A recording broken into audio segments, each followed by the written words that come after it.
Hello everyone. हमारा topic चल रहा है प्रोफेशनल एथिक्स में शेड्यूल 1 पार्ट 1।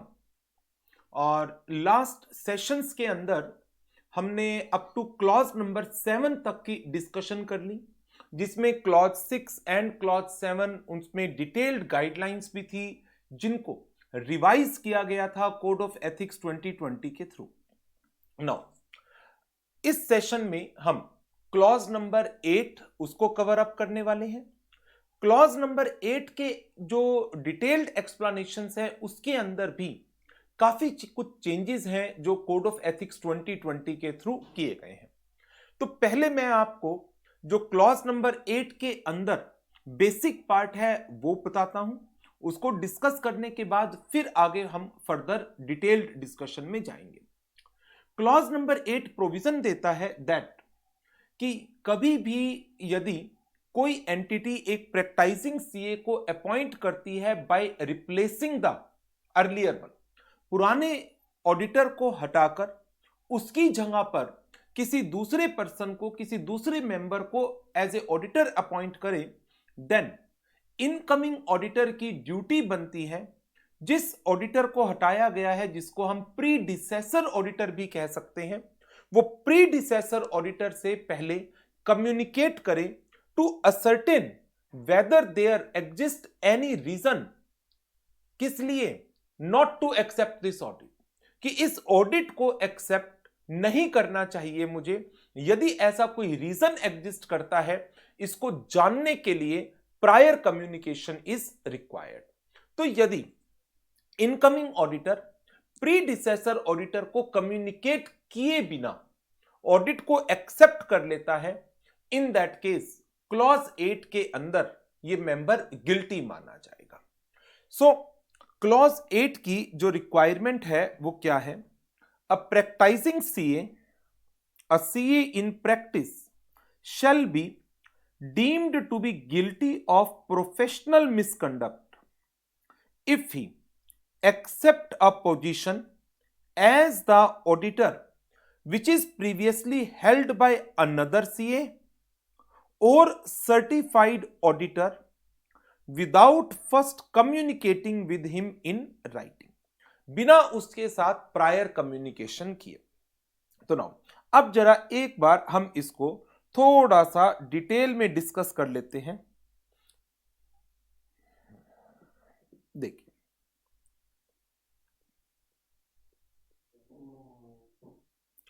क्लॉज नंबर 8 इसने जो रिक्वायरमेंट दी है वो रिक्वायरमेंट है प्रायर कम्युनिकेशन विद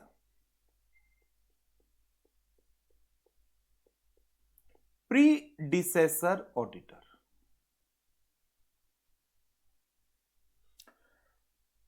कंपनी है एक्स लिमिटेड, फाइनेंशियल ईयर 1920 के लिए इनके ऑडिटर हैं मिस्टर ए। कंपनी ने मिस्टर ए को हटाकर फाइनेंशियल ईयर 2021 के लिए मिस्टर बी को अपॉइंट करने के बारे में विचार किया, सोचा, मिस्टर बी को ऑफर दी। क्या मिस्टर बी को यह अपॉइंटमेंट एक्सेप्ट करनी चाहिए? बिफोर एक्सेप्टेंस ये मिस्टर बी की ड्यूटी बनती है टू कम्युनिकेट, किसके साथ? With mister A before acceptance. किस लिए? To ascertain whether any reasons exist in relation to acceptance, non-acceptance, sorry, in relation to non-acceptance of this audit, कि मुझे इस ऑडिट को एक्सेप्ट नहीं करना चाहिए। क्या रीजन हो सकते हैं? नंबर 1, कंप्लायंस नहीं हुआ ऑफ सेक्शन 139 एंड 140 का, नॉन पेमेंट है of undisputed audit fees of predecessor auditor, issue of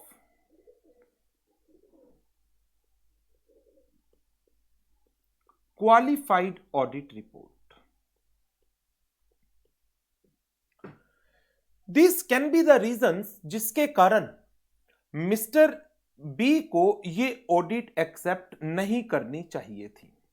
now अब देखिए, यदि सेक्शन 139 और 140 का कंप्लायंस नहीं हुआ है and if mister B accept audit, यदि मिस्टर बी ऑडिट एक्सेप्ट कर लेता है, क्या मिस्टर बी क्लॉज 8 के अंदर गिल्टी होगा प्रोफेशनल मिसकंडक्ट का? सोच कर देखिए, क्लॉज 8 की जो रिक्वायरमेंट है वो क्या है? A practising CA shall be deemed to be guilty of professional misconduct if he accept a position as auditor which is previously held by another chartered accountant without first communicating with him in writing. हमारे इस example में acceptance से पहले mister B ने mister A के साथ communicate किया। Communicate कैसे किया? इन राइटिंग, रिटन में कम्युनिकेट किया,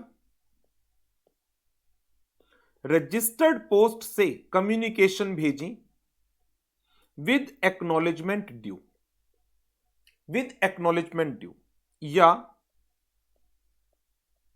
बाय हैंड भेजी विद एक्नॉलेजमेंट रिसीव्ड, एक्नॉलेजमेंट ले ली गई,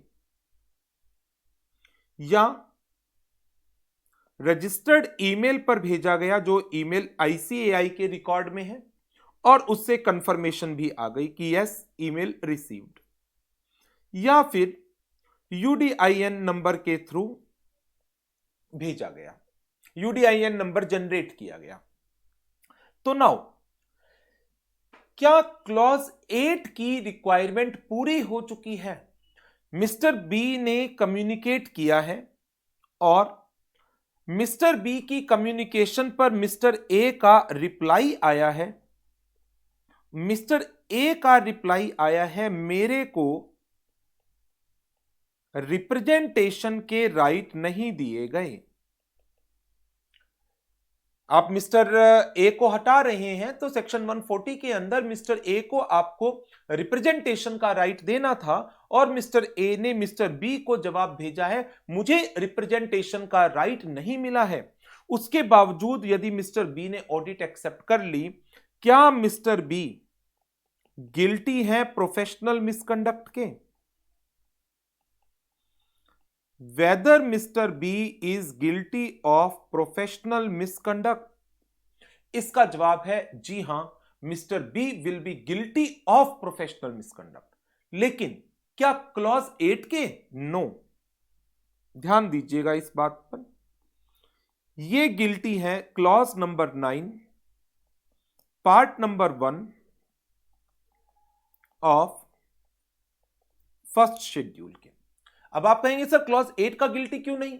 क्लॉज 8 का गिल्टी कैसे बना दूं? क्लॉज 8 की रिक्वायरमेंट थी प्रायर कम्युनिकेशन इन राइटिंग, और जो इसने किया है प्रायर कम्युनिकेशन इन राइटिंग। तो कम्युनिकेशन करने का ऑब्जेक्टिव क्या है? To ascertain the reasons that why I should not accept this audit.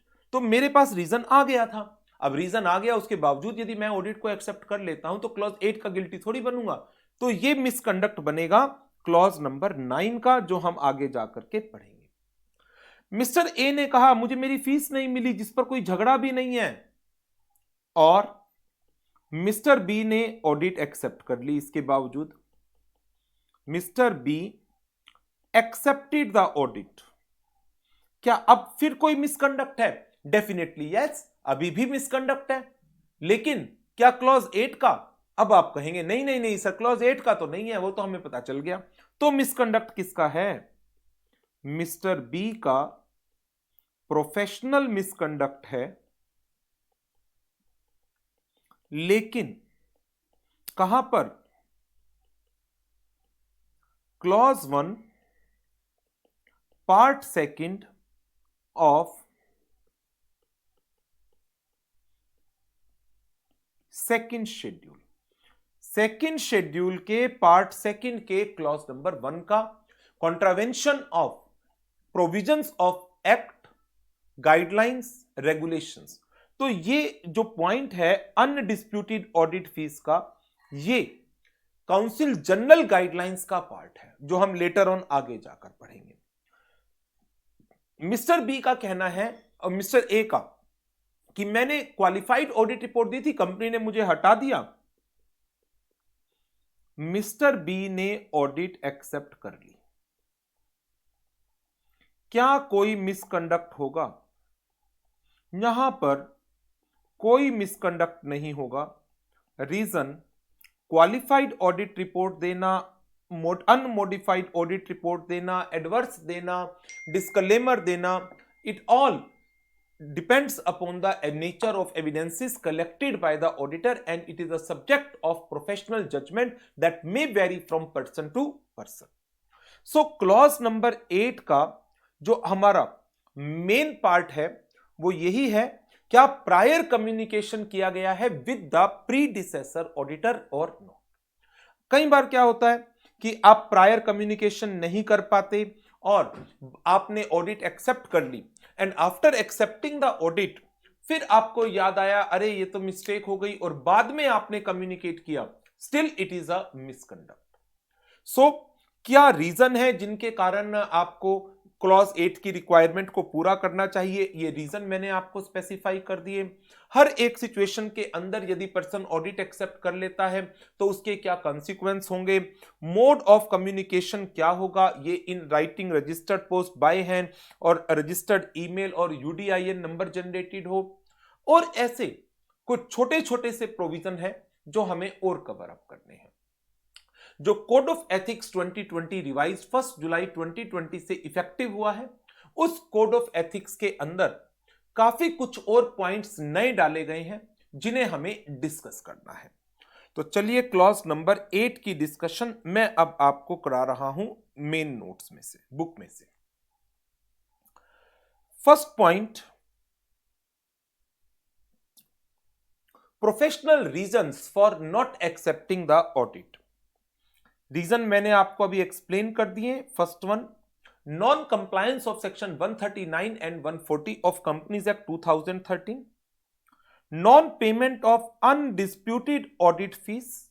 इसकी डिटेल डिस्कशन हम काउंसिल जनरल गाइडलाइंस के अंदर करेंगे आगे जाकर।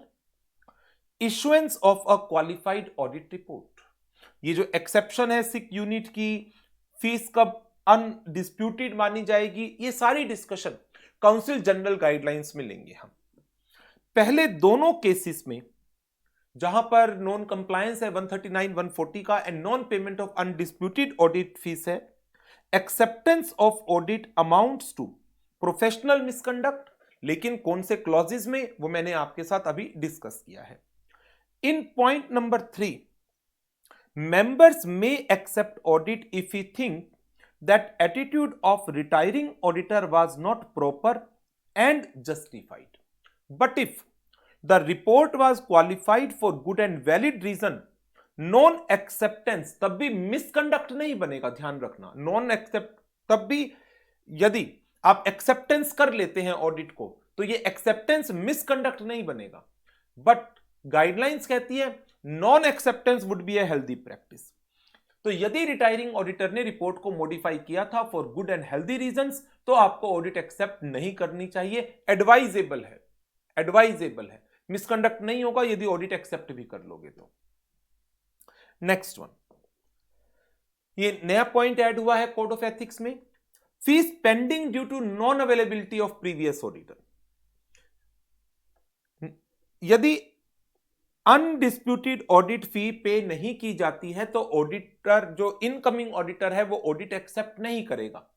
लेकिन कंपनी फीस पे करना चाह रही है, जो पर्सन जिसको फीस पे करनी है, रिटायरिंग ऑडिटर, वो ट्रेसेबल नहीं है।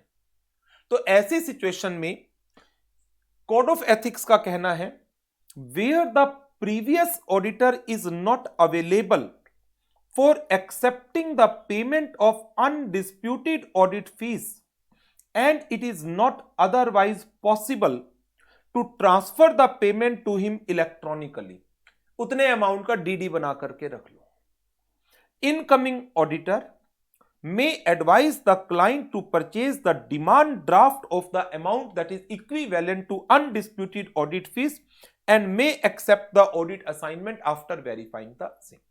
तो इसके ऊपर केस स्टडी बन सकती है। तो इनकमिंग ऑडिटर को क्या एडवाइस देनी चाहिए? अनडिस्प्यूटेड ऑडिट फीस के इक्विवेलेंट अमाउंट का डिमांड ड्राफ्ट बनाकर रख लीजिए। C point, course of action in case of change of auditorship. ये मैंने जनरल डिस्कस किया। ऑब्जेक्टिव क्या है? इनकमिंग ऑडिटर रिटायरिंग ऑडिटर के साथ कम्युनिकेट कर रहा है, उसका ऑब्जेक्टिव क्या है? टू असर्टेन द रीजंस, क्या कोई ऐसा रीजन एग्जिस्ट करता है due to which this audit should not be accepted. The object of incoming auditor of communicating with the retiring auditor is to ascertain whether there are any circumstances which warrant him not to accept the appointment. Duty of retiring auditor, retiring auditor की duty बनती है that as soon as he receive the communication from the incoming auditor, यदि ऐसा कोई भी reason exist करता है तो इमीडिएटली उसको इन्फॉर्म करना चाहिए to the new auditor. On the request of incoming auditor to the retiring auditor for providing known information regarding any fact और other information which in the opinion of retiring auditor incoming auditor needs to be aware of before deciding whether to accept the engagement, the retiring auditor should provide the information diligently। ऐसा नहीं abusive language को use करके, diligently वो information available कराए incoming auditor को। Positive evidence of delivery is required. जब आप communicate कर रहे हैं with the predecessor auditor, objective ये नहीं है कि प्रीडिसेसर ऑडिटर को आपने डॉक्यूमेंट डिलीवर कर दिया, ऑब्जेक्टिव है क्या उसको रिसीव हुआ। हमें जो एविडेंस चाहिए वो डिस्पैच के नहीं चाहिए, हमें एविडेंस चाहिए receipt by the predecessor auditor. Members should communicate with the retiring auditor in such a manner as to retain in their hands क्या?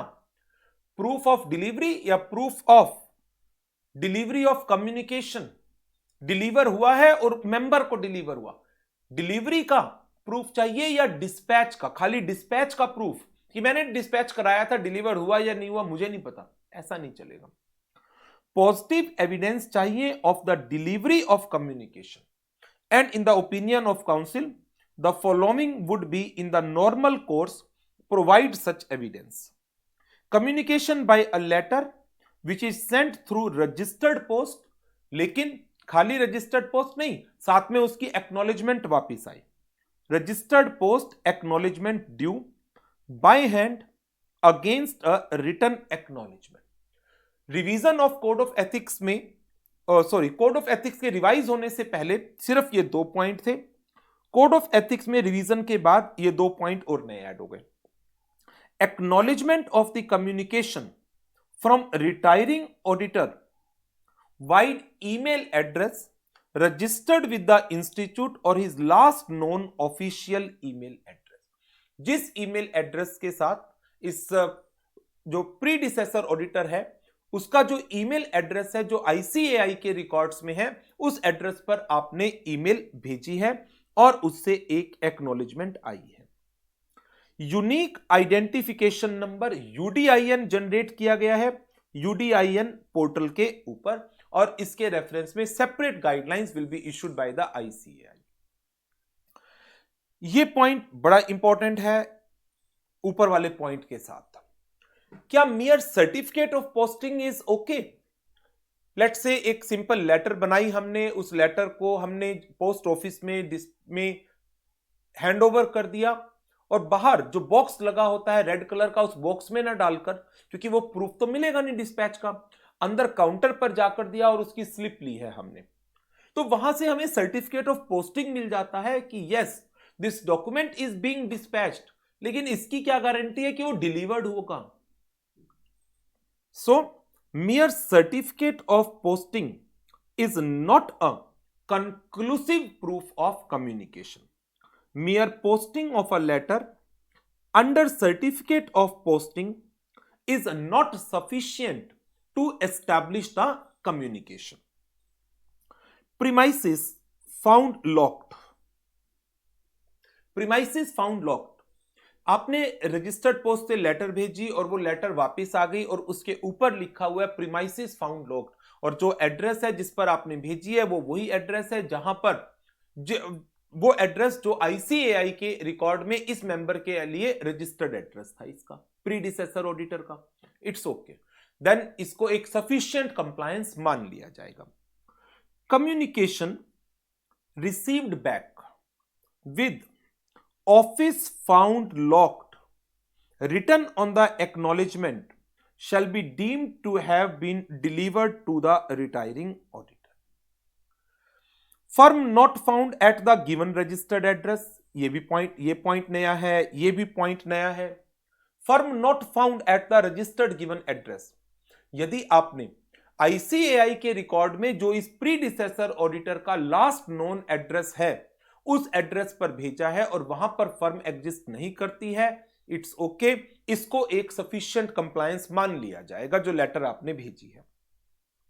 If the communication sent by the incoming auditor is received back, remarks क्या है? No such office exist at this address and the address of the communication is same as is being registered with the institute on the date of dispatch, the letter will be deemed to be delivered unless the retiring auditor prove, यदि retiring auditor इस चीज को prove कर दे मुझे ये सर्व नहीं किया गया था and he was not responsible for such non service, और मेरा तो ऑफिस वहीं पर है आज भी, यदि वो प्रूव कर देता है तो। Special audit under income tax act. अच्छा, यहां पर अब एक पॉइंट पहले तो मैं आपको ये करा रहा हूं पहले, communication required for all kinds of audit. ये जो रिक्वायरमेंट है ये each and every kind of audit में जहां पर रिप्लेसमेंट पोजीशंस होती हैं, मीनिंग इज इंटरनल ऑडिटर को रिप्लेस किया है किसी दूसरे इंटरनल ऑडिटर ने, स्टैट्यूटरी ऑडिटर को रिप्लेस किया है अनदर स्टैट्यूटरी ऑडिटर ने, कॉन्करेंट ऑडिटर को रिप्लेस किया है अनदर कॉन्करेंट ऑडिटर ने, रिप्लेसमेंट पोजीशन पर। लेकिन यदि कोई पोजीशन पैरेलल पोजीशन है, पैरेलल पोजीशन, वहां पर यह क्लॉज अपनी एप्लीकेबिलिटी इन जनरल नहीं लेता। पैरेलल पोजीशन कैसे? क्या एक कंपनी में at a same time statutory auditor, internal auditor, दोनों पर्सन साइमल्टेनियसली चलते हैं? हां। और मान लीजिए कंपनी ने टैक्स ऑडिटर अलग अपॉइंट किया इनकम टैक्स का और जीएसटी ऑडिटर अलग अपॉइंट किया। जनरली तो क्या होता है, जो स्टैट्यूटरी ऑडिटर है फाइनेंशियल स्टेटमेंट्स की ऑडिट करता है, वही टैक्स की और tax form 3CD and GST audit वही पर्सन जनरली कर देता है। हाउएवर इन सम केसेस, कुछ केसेस में कंपनी क्या करती है, स्टैट्यूटरी ऑडिटर अलग, टैक्स ऑडिटर अलग, जीएसटी ऑडिटर अलग। क्या ये सारे अलग अलग है, सबका स्कोप अलग अलग है? जी हां, इसका काम है फाइनेंशियल स्टेटमेंट, इसका काम है फॉर्म 3CD, इसका काम है फॉर्म GSTR 9C, इसका काम है जो मैनेजमेंट इंस्ट्रक्शंस देंगी। अब ये पैरेलल है, ये सारे ऑडिटर साथ साथ चल रहे हैं। अब कंपनी में मान लो जब जीएसटी ऑडिटर अपॉइंट हुआ तो क्या उसको टैक्स ऑडिटर को बताना है, इंटरनल ऑडिटर को बताना है, स्टैट्यूटरी ऑडिटर को बताना है? नो। क्लॉज 8 की जो एप्लीकेबिलिटी है वो रिप्लेसमेंट पोजीशंस पर है, पैरेलल पोजीशंस पर नहीं है। तो यही पॉइंट है, the requirement for communicating with the previous auditor being a chartered accountant in practice would apply to all types of audit, चाहे वो स्टैट्यूटरी है, टैक्स है, जीएसटी है, इंटरनल है, कॉन्करेंट है या any other kind of audit है। However, एक पॉइंट स्पेशल दिया गया, यदि इनकम टैक्स एक्ट के अंदर स्पेशल ऑडिट कराई जा रही है then it would be a healthy practice, misconduct नहीं होगा, मींस मैंडेटरी नहीं है, यदि स्पेशल ऑडिटर स्टैट्यूटरी ऑडिटर के साथ कम्युनिकेट करे तो। यदि स्पेशल ऑडिटर कम्युनिकेट करता है स्टैट्यूटरी ऑडिटर के साथ, it will be considered as a healthy practice, but if यदि वो कम्युनिकेट नहीं करता है देन कोई मिसकंडक्ट नहीं मानेंगे हम इसको भी, ये कोई प्रोफेशनल मिसकंडक्ट की कैटेगरी में नहीं जाएगा। Next one, communication in case of assignments which are been done by other professionals. In general तो रिक्वायरमेंट है कि जहां पर प्रीडिसेसर ऑडिटर एक चार्टर्ड अकाउंटेंट इन प्रैक्टिस हो, then this communication needs to be done. However, मान लीजिए GST audit का केस है और जीएसटी ऑडिट जो पहले की है वो किसने की है? पहले की है एक कॉस्ट अकाउंटेंट ने। अब कौन अपॉइंट हुआ? Chartered accountant. इंटरनल ऑडिट का केस है, इंटरनल ऑडिट पहले किसने की है? मान लीजिए किसी कॉस्ट अकाउंटेंट ने। अब कौन कर रहा है? कोई चार्टर्ड अकाउंटेंट आया। तो यदि प्रीडिसेसर ऑडिटर एक प्रैक्टिसिंग सीए है तो मैंडेटरी रिक्वायरमेंट है, बट यदि प्रीडिसेसर ऑडिटर एक सीए नहीं है, in that case it would B a healthy practice, healthy practice होगी, मिसकंडक्ट नहीं होगा। A communication is mandatorily required for all types of audit report where the previous auditor is a chartered accountant. In case assignment is done by other professional, not being the chartered accountant, it would also be a healthy practice to communicate. Next and the last one, lack of time in acceptance of government audit. Sometimes what happen in case of government audit, bank branch audit, statutory audits, कई बार time period कम होता है कि हम इतना wait नहीं कर सकते कि जब पर्सन प्रीडिसेसर ऑडिटर उसका रिप्लाई आ जाएगा उसके बाद ऑडिट को एक्सेप्ट करेंगे और फिर काम शुरू करेंगे। Due to shortage of time एक प्रोविजन दिया गया कि जहां पर भी शॉर्टेज ऑफ टाइम है गवर्नमेंट ऑडिट के केस में, बैंक ब्रांच ऑडिट के केस में, then conditional acceptance may be done. आप ऑडिट को एक्सेप्ट कर सकते हैं बट विद द कंडीशंस। और कंडीशन क्या है? आपने ऑडिट एक्सेप्ट की, एक्सेप्ट करने के बाद आपने एक्सेप्ट करने के बाद काम शुरू कर दिया, बट एक्सेप्टेंस से पहले एक काम करना है। आपने लेटर भेज दी, रजिस्टर्ड पोस्ट एक्नॉलेजमेंट ड्यू से प्रायर कम्युनिकेशन कर दिया प्रीडिसेसर ऑडिटर को। अब आपने क्लाइंट को कंडीशनल एक्सेप्टेंस दे दी और काम करना शुरू कर दिया, और रिप्लाई जब आएगा उसके बाद फिर आप अपनी फाइनल एक्सेप्टेंस देंगे। वर्क आपने स्टार्ट कर दिया क्लाइंट को यह बताकर कि मैं जो ये ऑडिट एक्सेप्ट कर रहा हूं that is conditionally accepted. Later on मुझे कोई भी चीज ऐसी पता चलती है प्रीडिसेसर ऑडिटर से जिसके कारण मुझे ये ऑडिट एक्सेप्ट नहीं करनी चाहिए थी, देन आई विल विथड्रॉ, मेरी एक्सेप्टेंस फाइनल नहीं है अभी। सो this is the point, lack of time in acceptance of government audit. Although the mandatory requirement of communication with the previous auditor being chartered accountant apply in uniform manner to audit of both government and non-government entities, yet in case of government companies, bank or their branches, if the appointment is made well in time, तब तो कोई problem ही नहीं है। To enable the obligation cast under this clause to be fulfilled, Such obligations must be complied with before accepting the audit. However, यदि time schedule given for the assignment is such that there is no time to wait for the reply from the outgoing auditor, the incoming auditor may give a conditional acceptance of the appointment and commence the work which needs to be attended to immediately after he has sent the communication to the previous auditor. So, in this situation, incoming auditor should first communicate with the predecessor auditor, then accept, start the work, and if anything came from the outgoing auditor या predecessor auditor, then that needs to be considered at the time of final acceptance. In the acceptance letter, he should make clear to the client that his acceptance is subject to professional objection, if any, from the previous auditor, and he will decide about his final acceptance कब?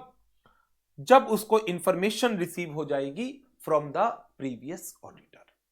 So, this is all about the clause number 8.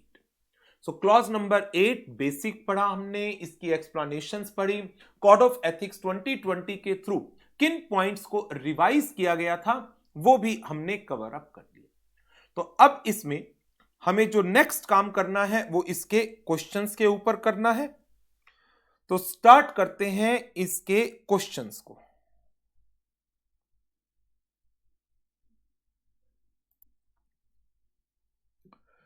First question study material का है. Mister x chartered accountant accepted his appointment as tax auditor of a firm under section 44AB of the Income Tax Act and commenced the tax audit within 2 days of his appointment. Appointment के 2 दिन में काम भी शुरू कर दिया और accept भी कर लिया. Since the client was in a hurry to file the return of income before the due date, client जल्दबाजी में था. क्लाइंट कोई गवर्नमेंट कंपनी नहीं है, ध्यान रखना. जो कंडीशनल एक्सेप्टेंस का भी पॉइंट है और वो भी क्या है, गवर्नमेंट कंपनी के केस में, और उस केस के अंदर भी रिक्वायरमेंट क्या है उस केस में भी रिक्वायरमेंट क्या है, पहले लेटर भेजो फिर एक्सेप्ट करो. Mister x realized his mistake of accepting this audit without sending any communication to the previous tax auditor. गलती realized हुई. In order to rectify his mistake, before signing the tax audit report, उसने registered post to the previous auditor. उसने एक registered post भेजी previous auditor को और उसकी acknowledgement ले ली. क्या मिस्टर एक्स गिल्टी है? जी हां, मिस्टर एक्स गिल्टी है. Reason, acceptance without first communicating with the previous auditor in writing. आपने पहले एक्सेप्ट किया है, बाद में कम्युनिकेट किया है, hence it amounts to professional misconduct. Next, can a practicing chartered accountant be held guilty of professional misconduct under the following circumstance? W, a chartered accountant has sent letters under certificate of posting to the previous auditor informing him about his appointment as an auditor before the commencement of audit by him. Certificate of posting is not a valid proof of delivery of communication. It only provides evidence as to dispatch of communication but not provide positive evidence of delivery, and hence certificate of posting being not a conclusive evidence of delivery of the communication, and hence Mr. W is guilty of professional misconduct by virtue of clause number 8 part 1 first schedule. Guilty of professional misconduct. Next one, BC and Company, a firm of chartered accountant, accepted an assignment for audit under state GST Act without any prior communication with the previous auditor. Applicability of the clause 8 is in case of each and every kind of audit where the previous auditor is a chartered accountant. In this question, it is not mentioned who is the previous auditor. Assuming that the previous auditor is a practicing chartered accountant, then it is a mandatory requirement that BC and company should send a communication before accepting the audit. But in this case, BC and company accept the audit without any prior communication with the predecessor auditor, and hence it amounts to professional misconduct of no communication before acceptance with the previous auditor. Next one. CD and company, a firm of chartered accountant, accept an assignment for audit under the state level GST Act and communicate the same over phone. No, it is not a valid method of communication. The communication should be in written, either by registered post acknowledgement due or by hand with acknowledgement, or through the registered email or on a registered email address with acknowledgement, or generating UDIN number, subject to compliance of guidelines issued by the ICAI. Guilty of professional misconduct by virtue of clause 8 because it is required in writing. Mere communication over phone is not sufficient to establish the written communication. Next one. Mr. B was appointed as auditor of XYZ Limited in place of Mr. A. Mr. B had sent a letter of communication to Mr. A under certificate of posting. Certificate of posting is not a conclusive evidence of delivery of communication and proceeds to conduct the audit. Galat. A makes the complaint to the institute on the basis of non-receipt of communication. Yes, बिल्कुल सही complaint है, and Mr. B will be deemed to be guilty of professional misconduct. किस लिए? Because उसने जो communication की requirement है clause 8 की, उनको comply नहीं किया है. Next and the last question over the clause 8, MTP March 19 का question है. CA Mr. T in practice was appointed to carry out internal audit of a stockbroker listed with the Bombay Stock Exchange. However, he failed to intimate his appointment to the statutory auditor of the company. Requirement of communication is in the case of replacement position. Internal auditor and statutory auditor go simultaneously. ये parallel positions पर हैं, and hence क्या misconduct arise होगा? No. No violation of professional ethics as clause 8 apply in case of replacement positions and not in case of parallel positions.